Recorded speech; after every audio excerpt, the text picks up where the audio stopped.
The elderly bartender's weathered hands stilled on the glass he was polishing, his eyes the color of aged whiskey, watching the three armed men who'd just entered his saloon with the calculated precision of a mountain lion tracking its prey.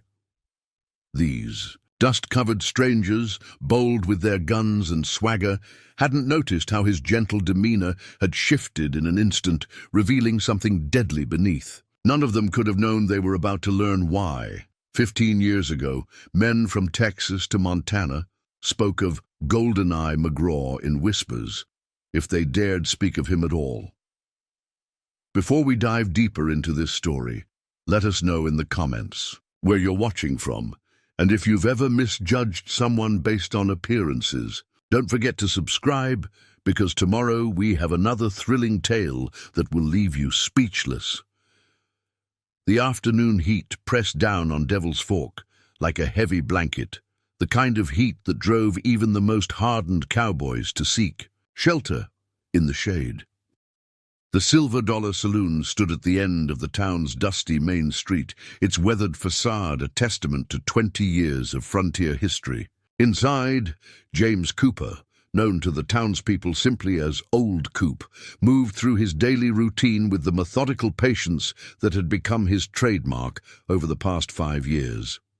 The regulars who frequented his establishment knew him as a man of careful habits and few words. Every morning, he'd arrive before dawn to sweep the wooden floors and polish the long mahogany bar until it gleamed. By the time the first customers arrived, seeking refuge from their daily troubles, everything would be in its proper place. Much like Old Coop himself, who seemed as much a fixture of the saloon as its brass rail and spittoons. If anyone had bothered to study him closely, they might have noticed things that didn't quite fit the image of a simple barkeep. The way he positioned himself to always face the door, how he could pour a perfect shot of whiskey without taking his eyes off a rowdy customer, or how his movements, despite his apparent age, held the fluid grace of a dance master. But people rarely looked too closely at a man who served their drinks, and that's exactly how James Cooper preferred it. Sarah Chen, who ran the general store across the street, was perhaps the only person in Devil's Fork who sensed there might be more to Old Coop than met the eye.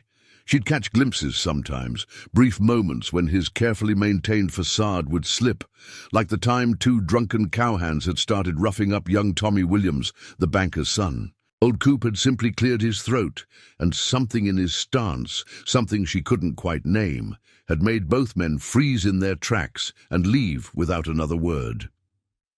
The town itself had grown significantly since Cooper's arrival 5 years ago. What had once been little more than a way station between larger settlements had become a respectable community, complete with a school, a church, and even a small newspaper office. The Silver Dollar Saloon had transformed as well under Cooper's management, from a rough-and-tumble watering hole into something approaching respectability. But lately, a shadow had fallen over Devil's Fork. Word had spread through the territory of the Hawkins gang's latest exploits. 3 banks robbed in the past month alone, each job executed with military precision. Unlike common bandits, these men left few witnesses and worked with a calculated efficiency that suggested their leader was no ordinary outlaw. Sarah had noticed how Old Coop listened more intently whenever travelers brought news of the gang. She'd seen how his golden eyes would narrow slightly at the mention of Lucas Hawkins, though he never joined in the speculation about the notorious outlaw. What she couldn't have known was that Cooper recognized the pattern in these robberies, a pattern he'd seen before, long ago, when he wore a different name and carried his guns in plain sight. The local sheriff, Bill Hawthorne, did his best to maintain order, but even he seemed increasingly concerned. Just that morning, he'd stopped by the general store to warn Sarah about increasing his patrols. "Something's coming," he'd said, adjusting his gun belt nervously.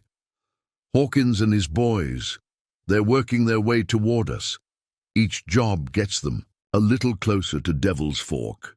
Now, as the afternoon heat reached its peak and most sensible folk sought shelter indoors, Old Coop went about his business with his usual quiet efficiency. He'd just finished polishing a row of glasses when he heard the distinctive sound of horses outside. Too many horses for a typical afternoon. His hands stilled on the glass he was holding, and for just a moment, something flickered in those golden eyes, something that would have shocked anyone who thought they knew the gentle old bartender. The afternoon sun cast long shadows through the saloon's windows, creating bars of light and darkness across the sawdust-covered floor. In one of those bright bands, a brass cartridge had fallen from someone's pocket earlier, and now it caught the light like a tiny beacon. Old Coop's eyes fixed on it briefly, and in that moment, 15 years of carefully maintained peace seemed to hang in the balance. Mrs. Henderson, the preacher's wife, who'd stopped in for her weekly purchase of cooking sherry, was just gathering her parcels to leave. She'd barely taken 2 steps toward the door when it burst open, revealing 3 dust-covered figures silhouetted against the bright afternoon sun. The moment they stepped inside, Cooper knew exactly who they were, advance scouts for the Hawkins gang, coming to size up the town before the main force arrived. What happened in the next few minutes would shatter 15 years of carefully constructed anonymity, forcing a reckoning that had been brewing since the day James "Goldeneye" McGraw had laid down his guns and picked up a bartender's apron. But as he stood there, watching the 3 men survey his saloon with the arrogant confidence of those who had never faced real opposition, his only thought was of the innocent people of Devil's Fork, good folks who had accepted him without question, who had given him a home when he'd believed he would never have one again. The 3 men spread out as they entered the saloon, moving with the practiced coordination of wolves sizing up their prey. The leader, a lean man with a puckered scar, running from his left eye to his jaw, took position near the bar. His companions, nearly identical in their dust-covered black dusters, flanked him at careful angles that gave them clear lines of fire to every corner of the room. If you're enjoying this story so far, make sure to hit that subscribe button and ring the notification bell. You won't want to miss what happens next in this tale of hidden identities and justice in the Old West. Mrs. Henderson stood frozen halfway to the door, her package of cooking sherry clutched tightly to her chest. Old Coop gave her a reassuring nod, his voice carrying its usual gentle tone. "Afternoon, gentlemen. What can I get you?" His weathered hands resumed their methodical work of polishing glasses, though anyone watching closely might have noticed how those hands never strayed far from the bar's edge. The scarred man's lips twisted into what might have been a smile. "Ain't that hospitable? Boys, looks like we found ourselves a real friendly establishment." He turned his attention to Mrs. Henderson, who was trying to make herself invisible. "Ma'am, why don't you run along home now? Wouldn't want a respectable lady like yourself getting caught up in any unpleasantness." The preacher's wife didn't need to be told twice. She hurried out, the door swinging shut behind her with a hollow thud that seemed to echo in the suddenly tense atmosphere. Old Coop watched her go, noting how the 3rd man, the quietest of the bunch, shifted slightly to track her movement. That small tell confirmed what Cooper had already suspected. These men were military trained, or at least had served under someone who was. "Now then," the scarred man continued, turning back to Cooper, "what's a fine place like this doing in a town like Devil's Fork? Seems awful. Civilized." He ran a gloved finger along the polished bar top, examining it with exaggerated care. "Just trying to run an honest business," Cooper replied, his golden eyes steady as he set down the glass he'd been polishing. "We get all sorts here. Cowboys, miners, even the occasional gentleman passing through. Every man's money spends the same." The scarred man's companions had begun a slow circuit of the saloon, examining the paintings on the walls, the quality of the furniture, the back entrance that led to the kitchen. Their movements were too precise to be casual curiosity. They were casing the place, looking for defensive positions, escape routes, calculating angles of fire. "Honest business," the scarred man repeated, drawing out the words like he was tasting. That's admirable, truly it is, but honesty—" He leaned forward, his scar pulling his smile into something ugly. "Well, that can get expensive these days, especially in a town with such limited law enforcement." Old Coop's expression remained neutral, but something shifted in those golden eyes, a hardening like sunlight catching on a drawn blade. "Sheriff Hawthorne does just fine." A harsh laugh erupted from one of the men in black dusters. "For now," he said, running his hand along the fine piano in the corner. "But times are changing. Way we hear it, Devil's Fork's about to see some exciting developments. Sarah Chen, who had been watching the exchange from across the street through her store window, felt her heart racing. She'd seen enough to know trouble when it walked in, and these men were more than just trouble. They were harbingers of something worse to come. She debated running for Sheriff Hawthorne, but he was out on patrol, checking the outlying farms after reports of suspicious activity. Inside the saloon, the tension continued to build. The scarred man had pulled out a coin, a silver dollar, and was rolling it across his knuckles with practiced ease. "Here's how I see it, old-timer. You've got yourself a nice setup here. Be a shame if something were to happen to it. But times being what they are, every business needs protection." "Protection," Cooper echoed softly, that single word carrying a weight that made the scarred man's smile falter slightly. "And who might be offering this protection?" "Let's just say there's a new enterprise moving into the territory. Professional. Men with professional standards, the kind of men who can guarantee a business's continued prosperity." The coin stopped its dance across his knuckles. "For a reasonable fee, of course." Cooper's golden eyes tracked the coin as it came to rest on the bar's surface. For a moment, he seemed lost in thought, and when he spoke again, his voice carried an edge that hadn't been there before. 15 years ago, I knew a man who talked like you do now. He had the same ideas about protection and professional standards. Last I heard, they buried what was left of him and his men in unmarked graves outside Fort Smith. The atmosphere in the saloon shifted, becoming charged like the air before a lightning strike. The scarred man's hand drifted closer to his gun, while his companions stopped their circuit of the room, focusing their full attention on the elderly bartender. "That sounds like it might be a threat, old man," the scarred one said softly, all pretense of friendliness gone from his voice. "No threat?" Cooper replied, his hands still steady as he picked up another glass to polish. "Just a reminder that history has a way of teaching lessons to those willing to learn from it." The scarred man's face darkened. "Well, here's a lesson for you, old-timer. In about 10 seconds, my friends here are going to demonstrate what happens to businesses that don't appreciate our generous offer. And you?" His hand now rested openly on his gun. "You're going to stand there and watch, assuming you want to. Keep breathing. What happened next would be talked about in Devil's Fork for years to come. Later, witnesses would swear that old Coop never seemed to move at all. One moment he was standing there with his polishing cloth, and the next, the heavy wooden serving tray that had been resting on the bar was spinning through the air with deadly precision. It caught the scarred man's gun hand just as he was drawing, sending his weapon clattering across the floor. The other two men reached for their guns, but Cooper had already dropped below the bar. When he rose again, there was something in his hands that made their blood run cold.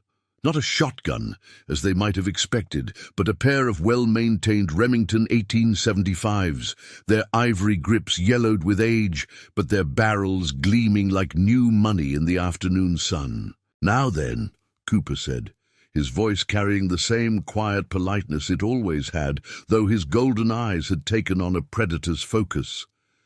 "I believe it's time for a history lesson."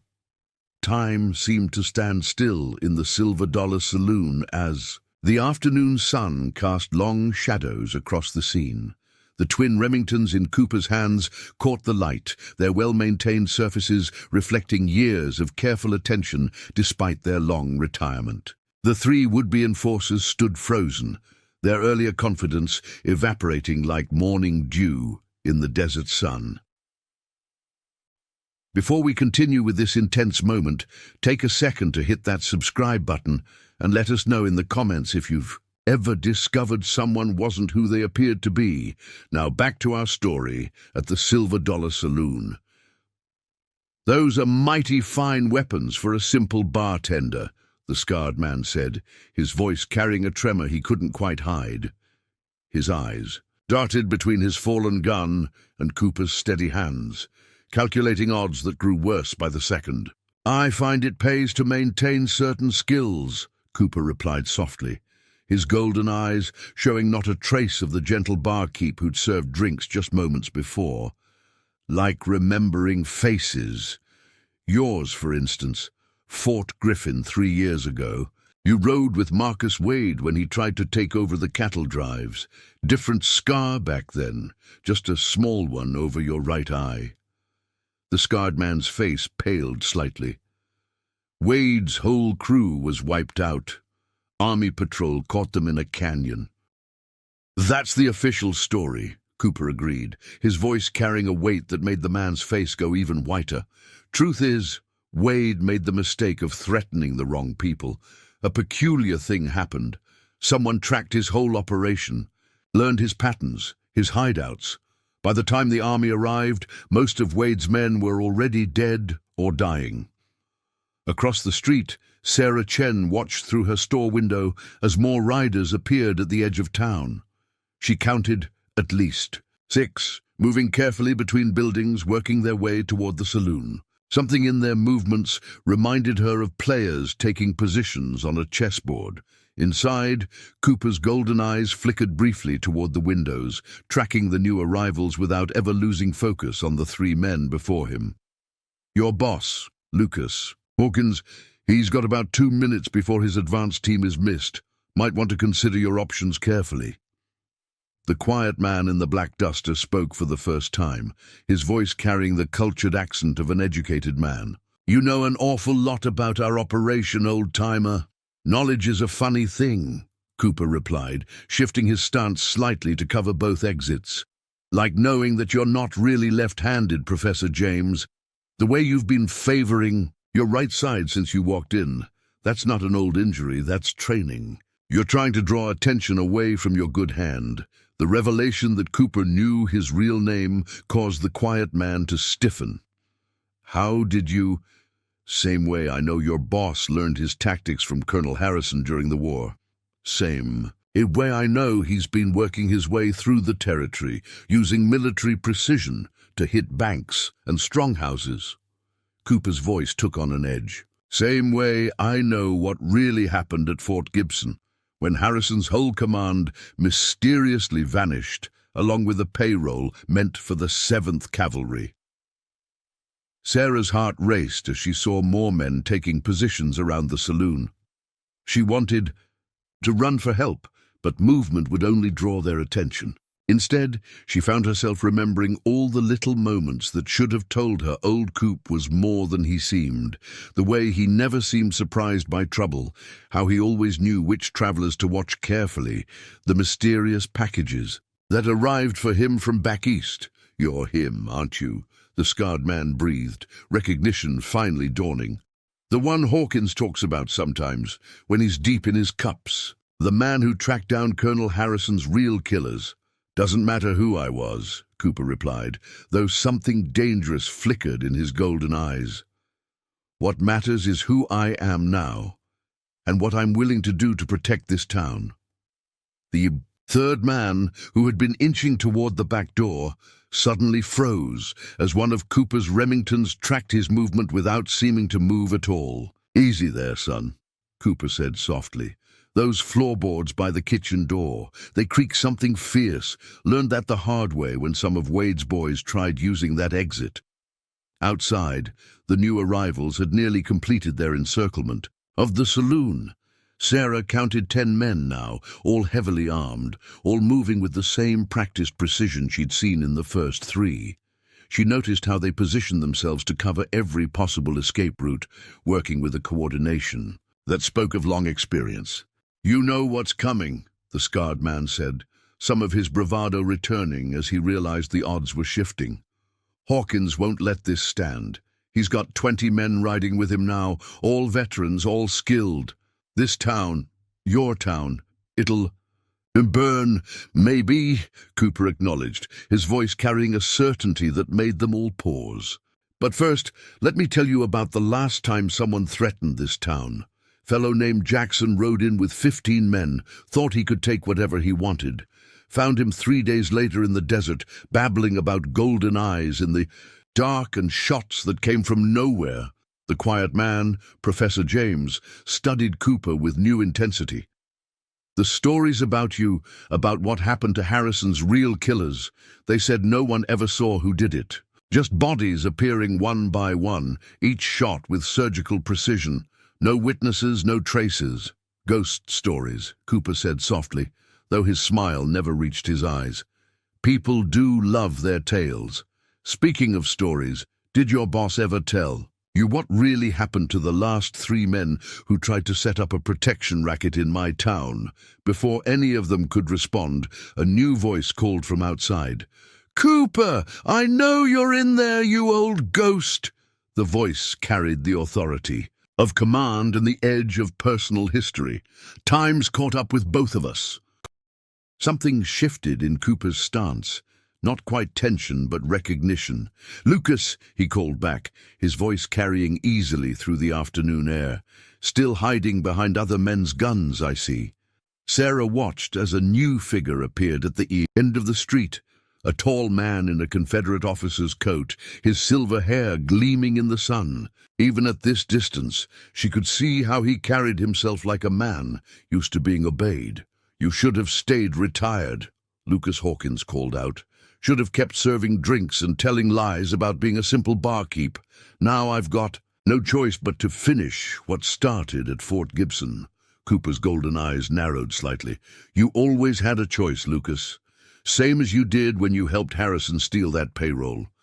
Same as you did when you left those settlers to die in the massacre you blamed on the Comanche." The revelation seemed to hang in the air like gun smoke, changing everything Sarah thought she knew about the enigmatic man who had served her morning coffee for 5 years.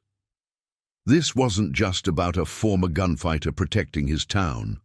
This was about justice long delayed, about secrets that had festered in the dark for too long. "Time to end this ghost story," Hawkins announced, his voice carrying the finality of an executioner. "Throw out your guns, old friend. For old time's sake, I'll make it quick." Cooper's response was quiet, meant only for the men in the saloon. But Sarah was close enough to hear it through the window. "Might want to step away from any windows, boys. What's coming next ain't gonna be quick, and it sure ain't gonna be pretty." The Silver Dollar Saloon had grown unnaturally quiet, the kind of silence that falls just before a storm breaks. Outside, Lucas Hawkins and his men had taken positions around the building, their confidence evident in their casual movements. Inside, Cooper's golden eyes tracked every shadow, every subtle shift of light through the windows, his Remingtons unwavering. If you're enjoying this tale of justice and redemption, make sure to hit that subscribe button. Every like helps us bring more stories like this to life. Now let's return to this intense standoff at Devil's Fork. "You remember Fort Gibson, Cooper?" Hawkins called out, his voice carrying easily through the afternoon air. "Remember how you tracked us for 3 weeks across Apache territory, all that righteous determination, all that skill, and in the end, what did it get you?" "Got me enough," Cooper replied softly, though his words carried clearly. "Found enough evidence to prove Harrison's troops weren't killed by raiders, found enough bodies to know exactly who was responsible." Sarah Chen, still watching from her store window, saw how Hawkins's men tensed at these words. Whatever had happened at Fort Gibson clearly wasn't common knowledge among them. She noticed how some of the younger ones exchanged uncertain glances, while the veterans, the ones who'd likely ridden with Hawkins longer, kept their eyes fixed on the saloon. Ancient history, Hawkins dismissed, though there was an edge to his voice now. What matters is the present. You got 3 of my best men in there, and I want them back. Cooper's laugh was soft, but carried no humor. Best men? Way I hear it, you're running short on quality since Marcus Wade's operation went south, having to recruit from prison breaks and border gangs now, aren't you, Lucas? The scarred man inside the saloon shifted uncomfortably, while Professor James studied. Cooper, with increasing intensity. You were there, the professor said suddenly, when Wade's men were found. The precision of those shots, the tactical positioning, it wasn't just similar to Fort Gibson, it was the same man. Figured that out, did you? Cooper's voice held, a hint of approval. You always were the smart one, James. Should have used that intelligence to choose better company. Outside, Hawkins had begun moving his men into new positions, trying to cover every possible angle. But Cooper noted how they clustered slightly too close together near the south wall, a deliberate mistake meant to draw attention and fire. Some things never changed. Lucas was still using the same tactics they'd developed together during the war. You know what your problem is, Cooper, Hawkins called out. You never could let go. Always had to chase down every last detail, find every scrap of evidence. Even after Harrison's death, when everyone else accepted the official story, you kept digging. Found some interesting things, too, Cooper replied, his voice taking on an edge that made the 3 men in the saloon step back instinctively. Like records of payments to certain officers, lists of shipments that never reached their destinations, names of men who disappeared after asking too many questions. Sarah noticed movement at the edge of town, riders approaching fast. For a moment her heart sank, thinking they were more of Hawkins' men.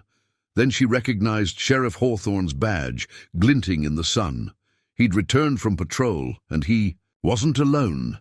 At least 6 deputies rode with him, drawn by the news Mrs. Henderson had undoubtedly spread through town.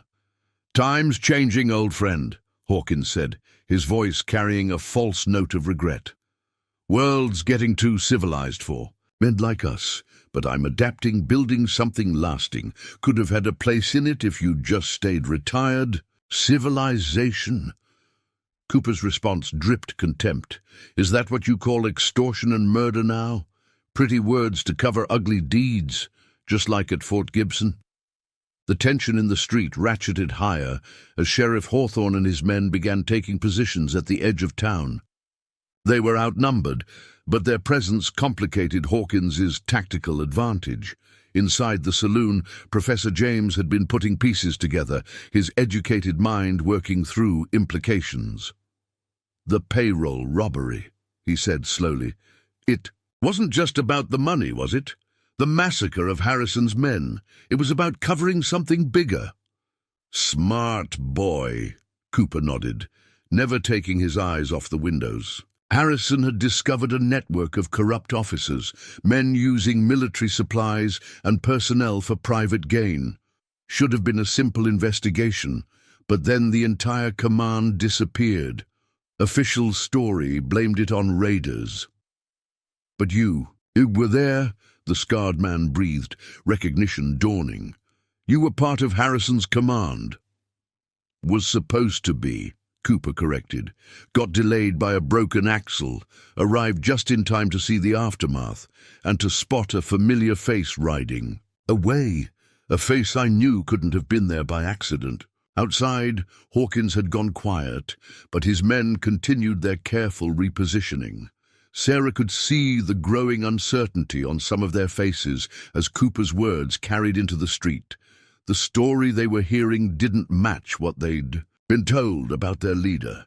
You want to know the real irony, Lucas? Cooper called out, his voice carrying a weight of years. I wasn't even looking for you that day, was tracking a completely different case. But there you were, still wearing that Confederate officer's coat like it meant something, still pretending to be a soldier instead of a thief. And you've spent 15 years trying to prove it, Hawkins shot back, anger finally cracking his composed facade. 15 years, playing ghost, striking from the shadows, never showing your face. The legendary golden-eye McGraw, reduced to picking off my men. One by one from the dark. Cooper's response was quiet, but carried clearly in the tense silence. Wasn't about proving anything, was about justice, about making sure you and your kind couldn't hurt any more innocent people. Every man I tracked down, every operation I disrupted, it was all leading back to you, Lucas. Back to Fort Gibson, back to the truth. The afternoon sun had begun its descent, casting longer shadows across Devil's Fork's main street. In those shadows, Sheriff Hawthorne's men continued their careful advance, using the techniques of lawmen who understood the value of patience. "Last chance, Cooper," Hawkins announced, his voice hard now. "Throw out those guns, walk away from this town, or I burn it down around you, just like I did to that ranger station in Texas when they got too close." Cooper's golden eyes met Sarah's, gazed through the window, and for just a moment she saw something there. Not regret, but a kind of sadness, quickly replaced by steel determination. "You know, Lucas," he said softly, though his words carried clearly, "I've spent 15 years hunting monsters in the dark. Maybe it's time to let some light in." What happened next in Devil's Fork would be talked about for generations to come.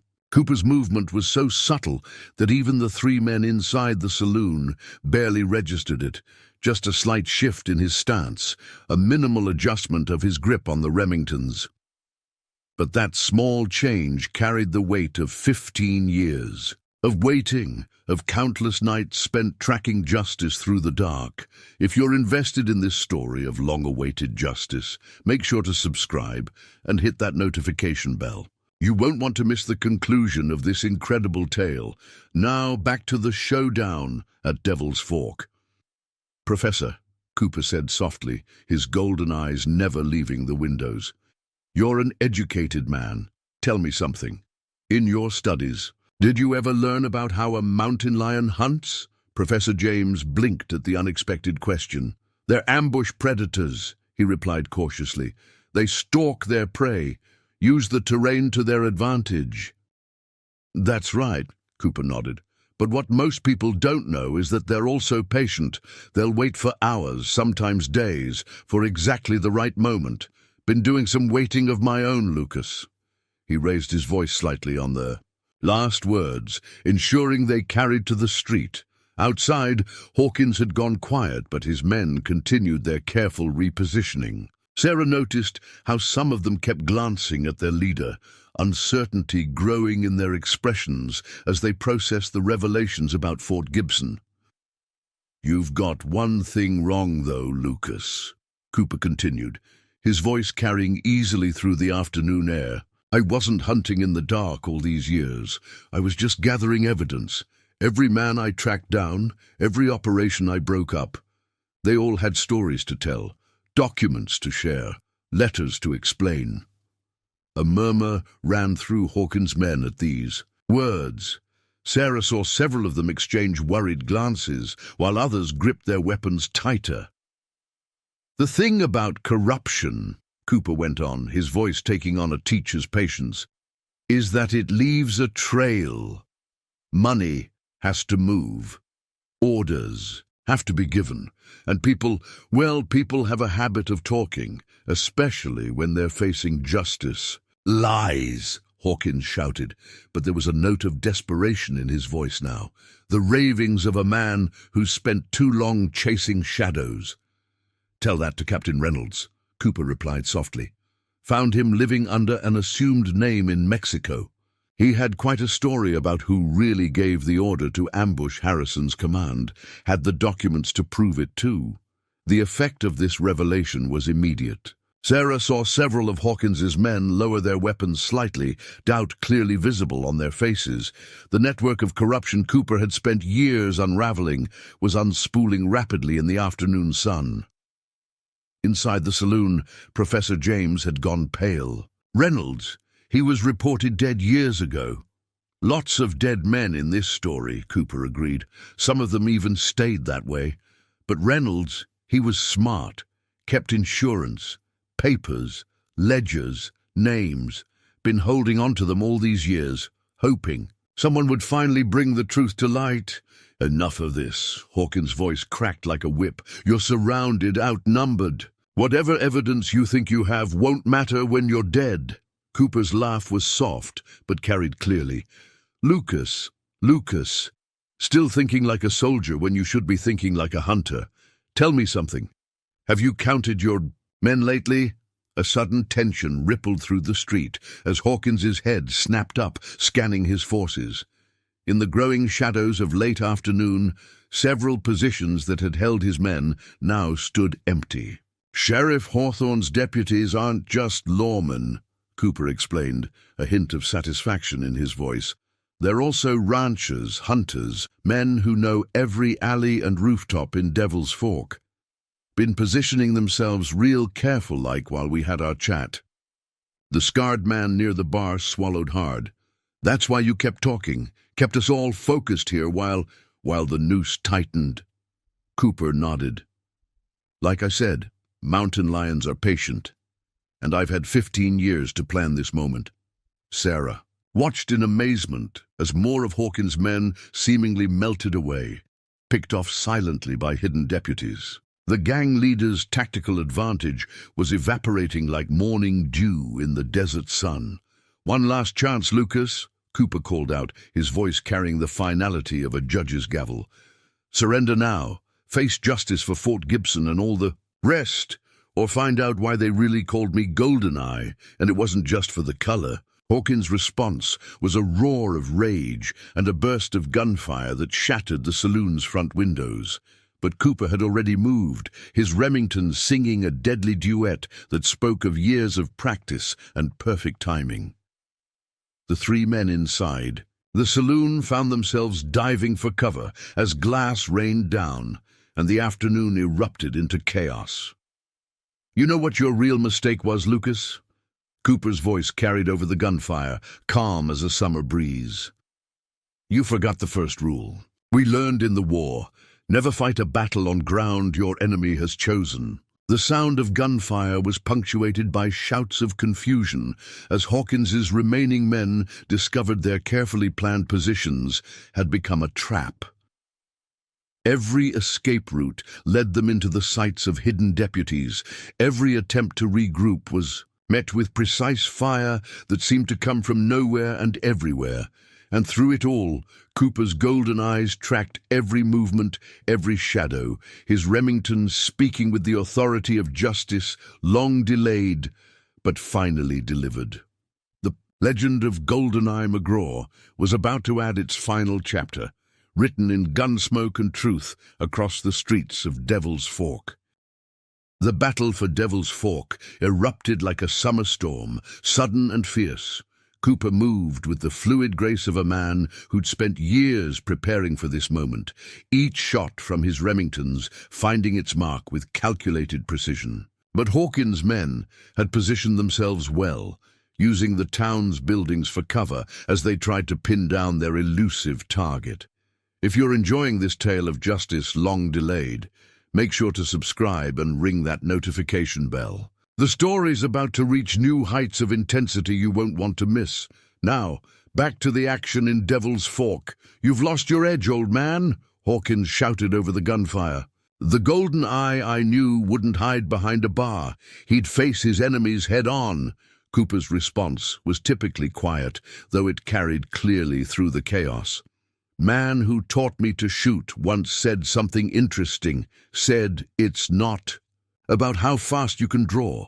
It's about making sure every bullet counts. Sarah Chen watched from her store as more of Hawkins' men began moving through the back alleys, trying to flank the saloon. But something in their movements caught her attention. They were being too obvious, too visible, almost as if it's a trap, she whispered to herself, suddenly understanding. All those years of watching Cooper, of noting his subtle habits. And careful observations had taught her something about strategy. Hawkins wasn't trying to surround the saloon, he was trying to draw Cooper's attention away from something else. Inside the Silver Dollar, Professor James had reached the same conclusion. The men outside, he said urgently, they're not his best shooters. I've ridden with Hawkins long enough to know his real killers are already in position. Cooper finished for him, his golden eyes scanning the upper windows of the buildings across the street. Been watching them get into place for the last 10 minutes. Like I said, Lucas never could break his old habits. The scarred man, still nursing his injured hand, looked between them in confusion. What are you talking about? Military tactics, Cooper explained, his voice carrying that teacher's patience even in the midst of battle. During the war, Hawkins always kept his best marksmen in reserve, positioned them high and quiet while the main force made all the noise. Used the same strategy at Fort Gibson. A shot rang out from the upper floor of the bank building, the bullet, splintering the wood beside Cooper's head. But he had already moved, flowing like water around the incoming fire. His return shot caught something metal in the window above, a spyglass, shattering into pieces that rained down on the street below. That's one, Cooper said softly. Man called Jackson used to be a cavalry scout, always did like his fancy equipment. Hawkins's voice carried a new edge of frustration. You remember every little detail, don't you? Every man, every habit, every mistake. That's always been your weakness, Cooper. You can't let anything go. Details matter, Lucas, like the fact that your second shooter, fellow named Martinez, always sets up to cover his partner's left side, which means another shot from the Remingtons, another cry of pain from above. A rifle clattered down to the street from the upper window of the general store. Sarah's eyes widened as she realized what she was witnessing. Cooper hadn't just been preparing for this confrontation, he'd been studying it, memorizing every aspect of how Hawkins operated. Each shot, each movement, was the result of years of careful observation and planning. You still don't understand, do you? Cooper called out, his voice carrying easily across the street. This isn't about fast guns or who's got more men. This is about patience, about waiting for the right moment, gathering the right evidence. Outside, Sheriff Hawthorne and his deputies had begun their own careful movements, using the distraction of the main battle to get into position. They weren't trying to win with force. They were following Cooper's plan, containing the situation, cutting off escape routes one by one. Evidence? Hawkins laughed, but there was a brittle edge to it now. What evidence? It's been 15 years. Any proof of what happened at Fort Gibson died with Harrison's command. That's where you're wrong. Lucas, see, a man who's tending bar hears all sorts of interesting things. Travelers passing through, sharing stories, carrying messages. Been piecing it together all these years, one snippet at a time. Professor James, who had taken cover behind an overturned table, looked up sharply. The packages, he said suddenly. The ones that would arrive for you every few months. They weren't just supplies for the saloon, were they? For the saloon. Documents, Cooper confirmed, his golden eyes never stopping their careful scan of the battlefield outside. Witness statements, bank records, military reports that somehow never made it into the official investigation. Amazing what people will share over a friendly drink and a sympathetic ear. A new volley of gunfire erupted from the street, but it was increasingly uncoordinated. Hawkins' men were starting to realize that their carefully planned assault had somehow been turned against them. Instead of trapping Cooper, they were the ones being methodically cornered. You want to know what your real mistake was, Lucas? Cooper's voice carried a weight of certainty now. You thought I chose Devil's Fork because I was hiding. Truth is, I chose it because it was perfect, right at the crossroads of every major trail in the territory. Every outlaw, every trader, every drifter passing through, they all stopped here eventually. All brought pieces of the puzzle with them. Sarah watched as more of Hawkins' men began to fall back, uncertainty clear in their movements. The legend they'd heard about, the ghost who could shoot the flame off a candle at 50 paces, was proving to be very real and very much prepared for them. "It ends today, Lucas," Cooper called out, his voice carrying the finality of a judge's. "Gavel, all the evidence, all the witnesses, everything I've gathered, it's not just about Fort Gibson anymore. It's about every crime, every scheme, every man you've corrupted or killed these past 15 years. The sun had begun its descent toward the horizon, casting long shadows across Devil's Fork's main street. In those shadows, a legend had come. Back to life, not with the wild fury of youth, but with the careful, measured precision of age and wisdom. The real battle was just beginning, and as Sarah watched, she realized she was witnessing more than just a gunfight. She was seeing justice itself being reborn in the dying light of day. As the shadows lengthened across Devil's Fork, the battle entered a new phase. Cooper had systematically eliminated Hawkins' best marksman, but the gang leader still had one card left to play, one secret that he'd been holding in reserve for just such a moment. Before we continue with this intense showdown, take a moment to subscribe if you're enjoying the story. Your support helps us bring more tales like this to life. Now back to the action in Devil's Fork.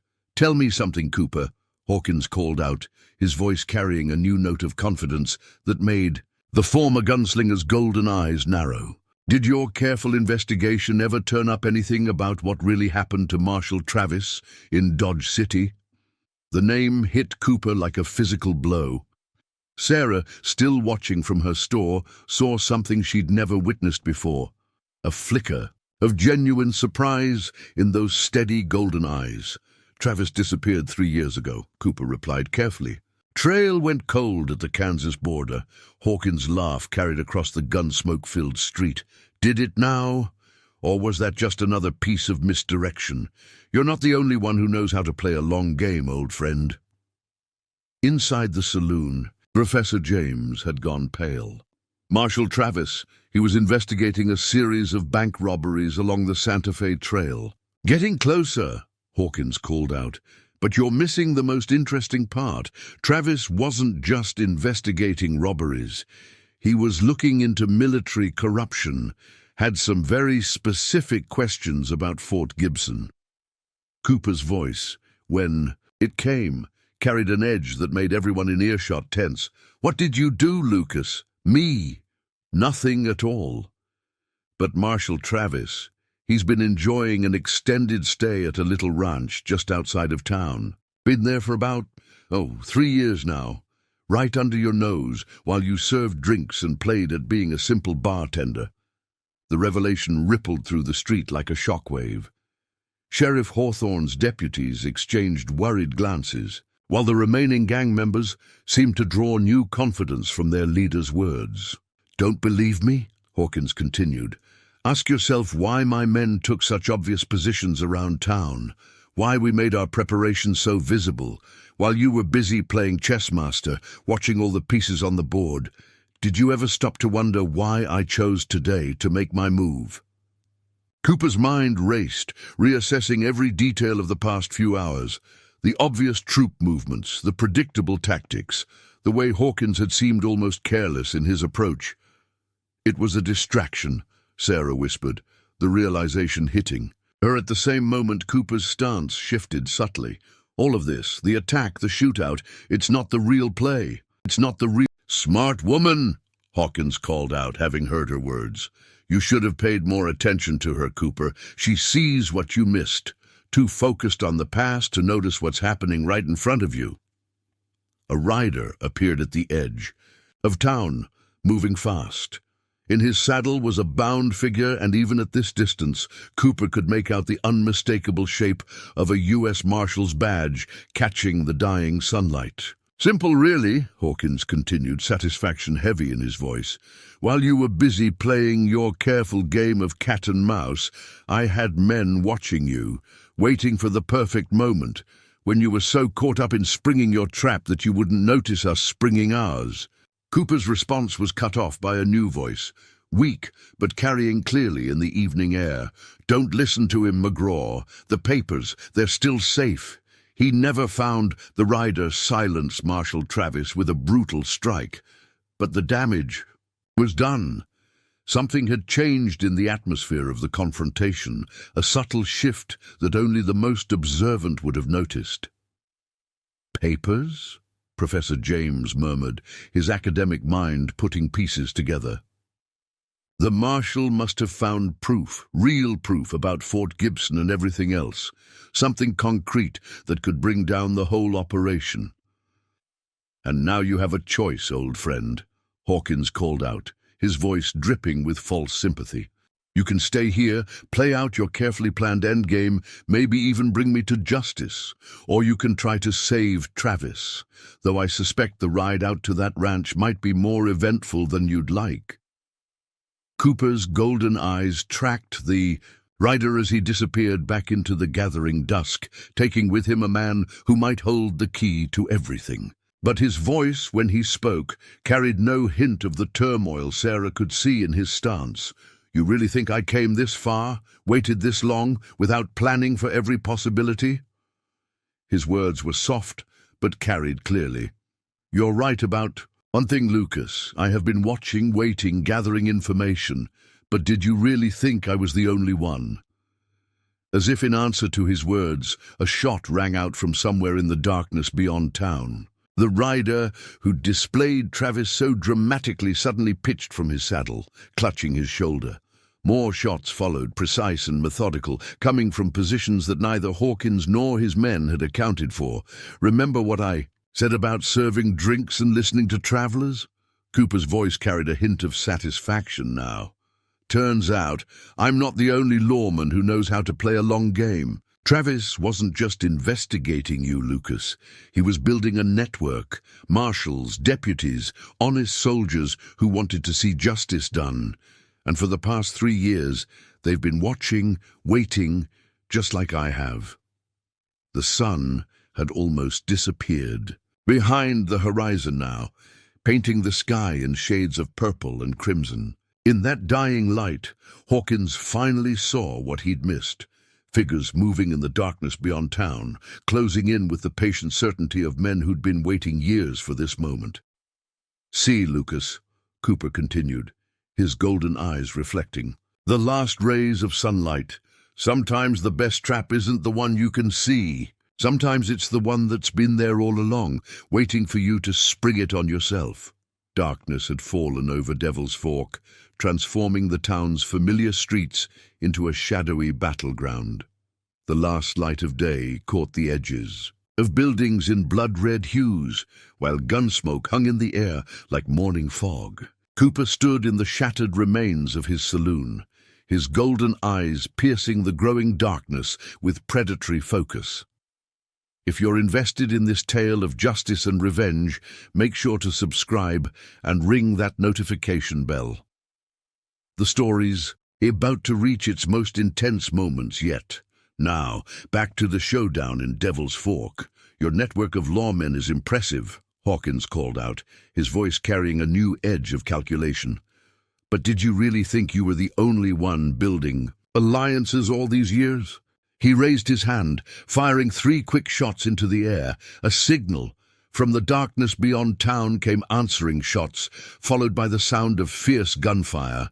Cooper's hidden allies had apparently met resistance of their own. The trap within, a trap had yet another layer. "Pinkerton men," Hawkins explained, satisfaction heavy in his voice, "hired them months ago. Not the official agency, mind you.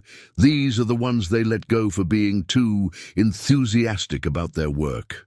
Been watching your watchers, old friend." Sarah Chen, still observing from her store, saw something that made her blood run cold. More riders were appearing at the edge of town, but these weren't lawmen or Hawkins's usual gang members. These men moved with military precision, their formation speaking of professional training. "You see," Hawkins continued, "while you were playing bartender, gathering your evidence piece by piece, I was building something bigger. Those bank robberies, the protection rackets, they were just the surface. The real operation goes much deeper." Cooper's response was typically quiet, though Sarah could see tension in his stance. "Still working with corrupt military officers, Lucas? Thought you'd have learned after Fort Gibson." "Learned?" Hawkins laughed. "Oh, I learned plenty. Learned that this country's changing. Railroads pushing west, telegraph lines connecting every town, law and order spreading like a disease. The old ways of doing things won't work much longer." Inside the saloon, Professor James had been putting pieces together, his educated mind seeing patterns emerge. "The military supplies," he said suddenly, "the ones that keep disappearing from army shipments, they're not just being stolen, they're being stockpiled." "Smart man," Hawkins called out. "They should have kept him around longer, Cooper." He sees the bigger picture. "All these years, everyone thought I was just another ambitious outlaw. But what I'm building, it's going to reshape the whole territory." Cooper's golden eyes narrowed slightly. "The missing weapons shipments, the lost artillery pieces, you're building an army." "An army." Hawkins' voice carried genuine amusement. "Think bigger, old friend. I'm building a kingdom. When the next war comes, and it will come, the man who controls the territory's arms and supplies will control everything. Every town, every trail, every shipment of gold or silver that moves through these lands." The revelation hung in the smoke-filled air like a physical presence. Sarah watched as Cooper's expression shifted subtly, showing the first real concern. "She'd seen since the confrontation began. That's why you came for Devil's Fork," Cooper said softly. "It's not about me at all. It's about the crossroads. Finally seeing it, aren't you?" Hawkins sounded almost proud. "This town sits at the junction of every major trail in the territory. Control Devil's Fork, and you control all the supply lines. And with the evidence Marshal Travis gathered, he left the threat hanging. The shooting beyond town had intensified."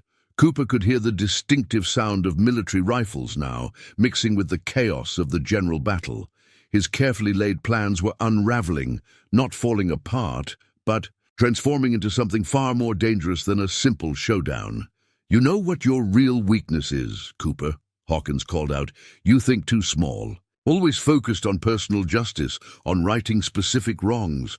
Never could see the larger opportunities." "Maybe," Cooper agreed, his voice carrying that familiar quiet certainty.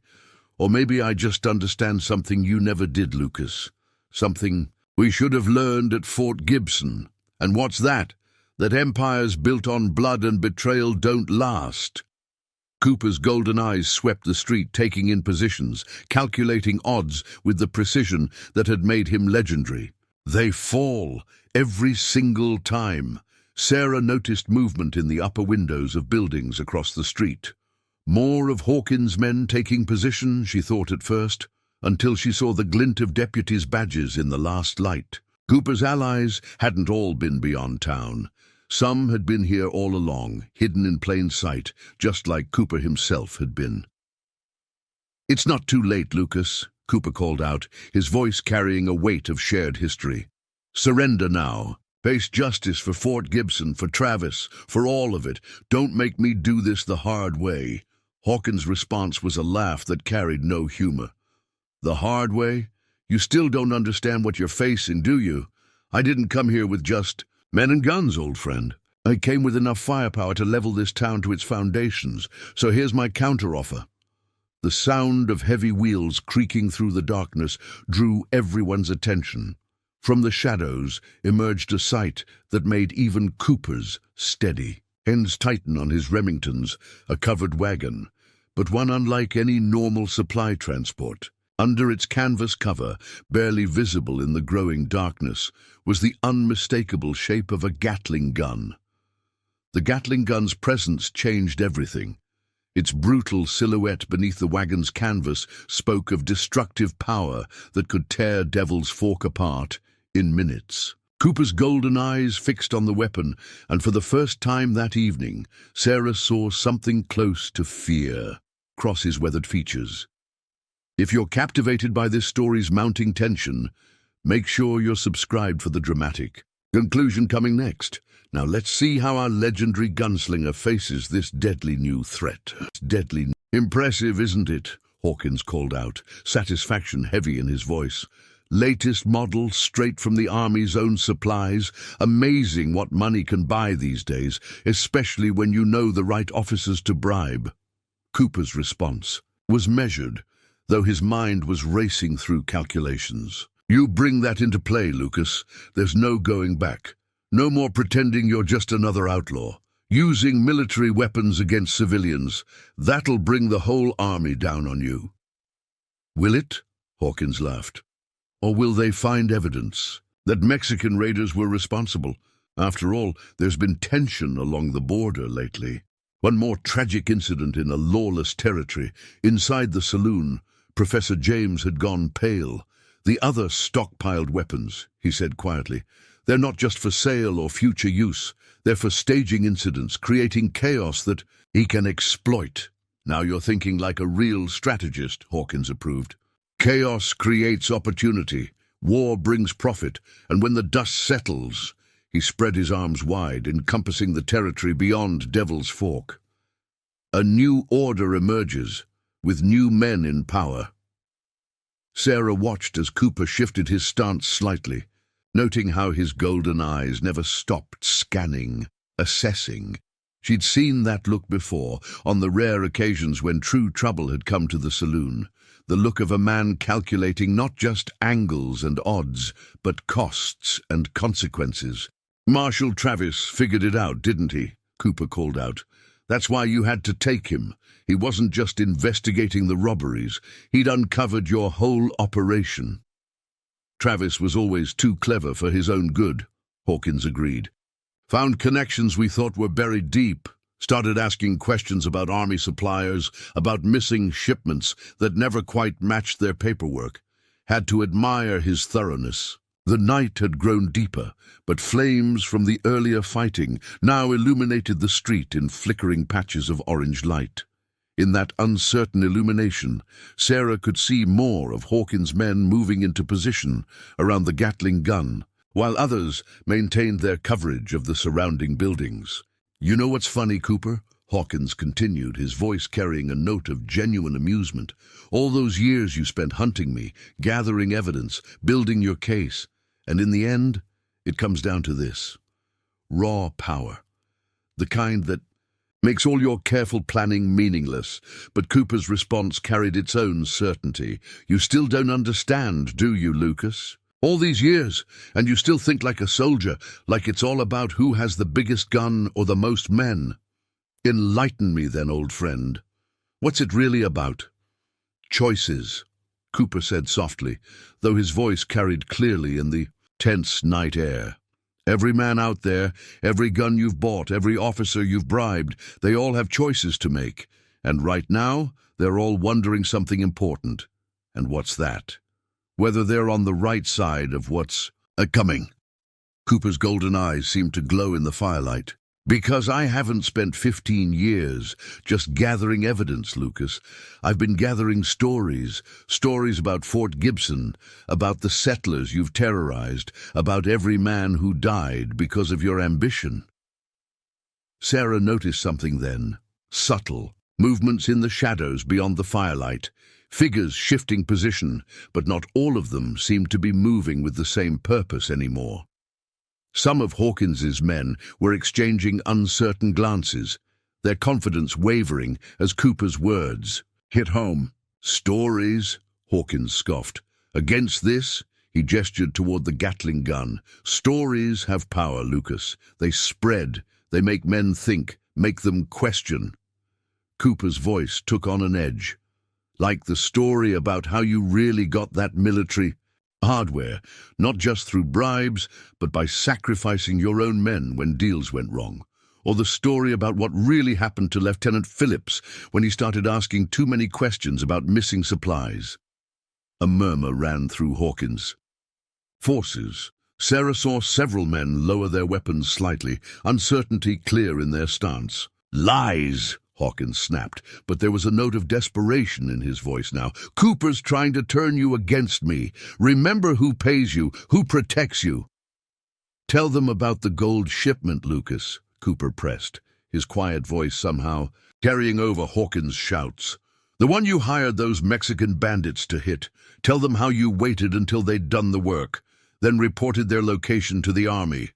30 men killed, and you walked away with the gold and a commendation for helping stop the raid."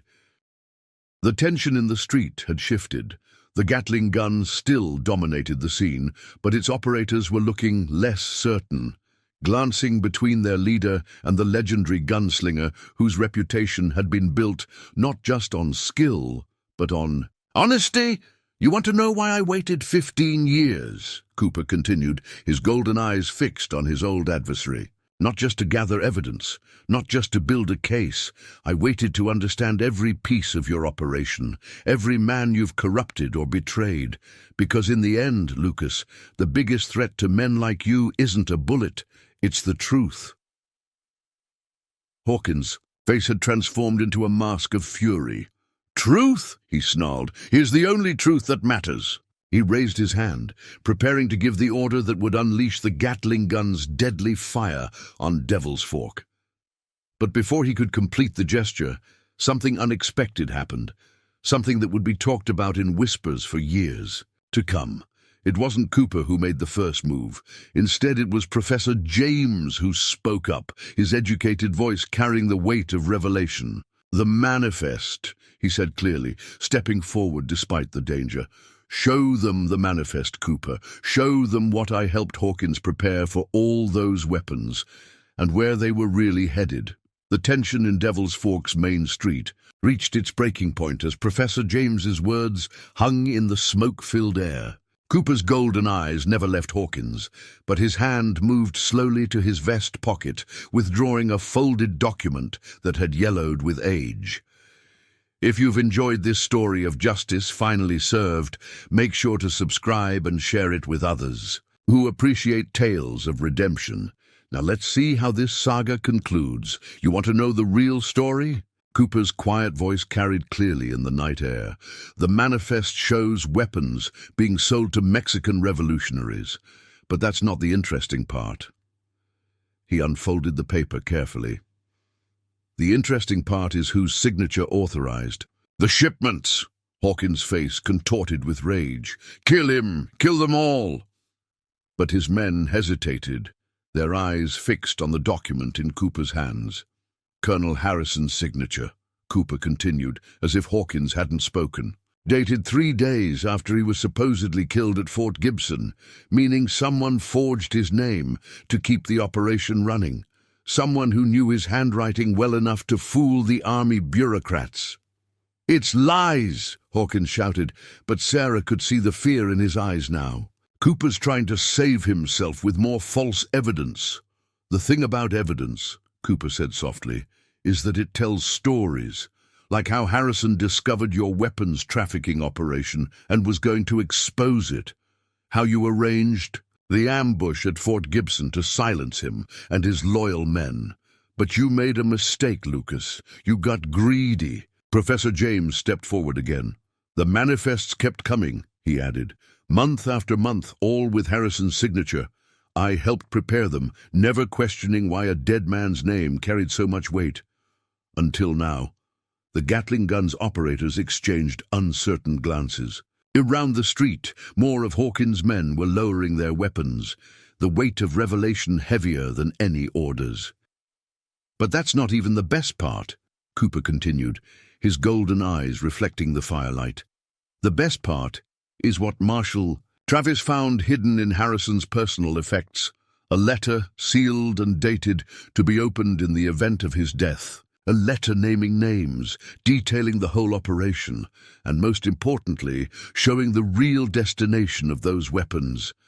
"You're bluffing," Hawkins snarled, but his voice had lost its commanding edge. "Travis never found anything. We searched him thoroughly. Did you?" Cooper's slight smile carried years of patience finally bearing fruit. "Did you search the marshal's office in Dodge City, the one where he left copies of everything he discovered? The one where my network of lawmen has been gathering evidence for 3 years, building a case that goes all the way to Washington? The night air seemed to crackle with tension as Hawkins' carefully constructed empire began to crumble.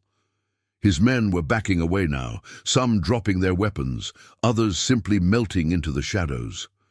The weapons weren't meant for Mexican revolutionaries, Sarah realized aloud, putting the pieces together.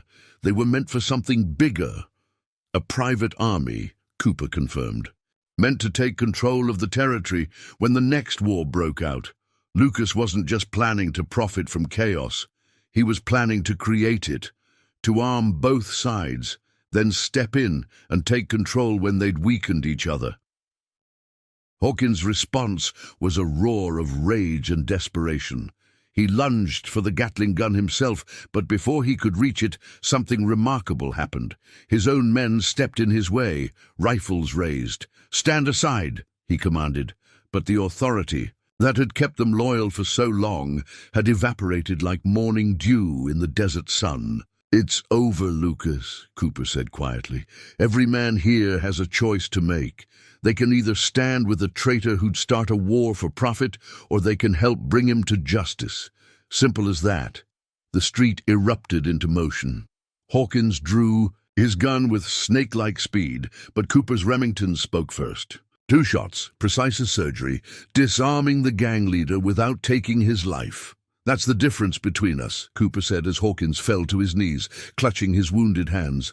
"I could have killed you 100 times over these years. Could have shot you dead right now, but then the truth would have died with you." Sheriff Hawthorne and his deputies moved in, taking custody of Hawkins and his remaining loyal men. From the darkness beyond town, more figures emerged.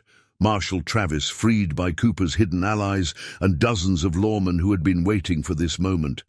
15 years, Hawkins spat as they led him away.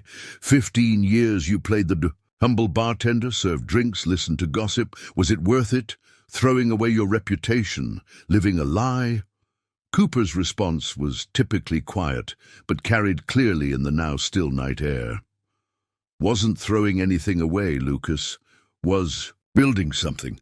Something that'll last longer than any empire built on lies and blood." Dawn was breaking over Devil's Fork as the last of Hawkins' men were rounded up. The first rays of sun caught Cooper's badge, not the deputy's star he'd worn as cover, but a U.S. Marshal's shield that Travis had carried for him all these years. Sarah approached him as he stood in front of his battered saloon, his golden eyes watching the sunrise. "Will you leave now?" she asked softly. "Go back to being Marshal McGraw?" Cooper's weathered face softened as he looked at her. "Figure devils. Hawk still needs a good bartender," he said with a slight smile. "Besides, some things are worth more than legends. The town would recover and rebuild, stronger for knowing the truth about the quiet man who had served them drinks all these years. The Silver Dollar Saloon would remain a gathering place, but now its walls would hold new stories. Stories of patience and justice, of a man who proved that sometimes the quietest voice carries the most weight. As for James "Golden Eye" McGraw, he did continue serving drinks and listening to travelers' tales. But now, when young men came to hear stories about the legendary marshal who brought down Hawkins' empire, they found instead a humble bartender with eyes like sunrise, who taught them that true justice isn't about fast guns or mighty armies. It's about choices, truth, and the patience to see them both through to the end.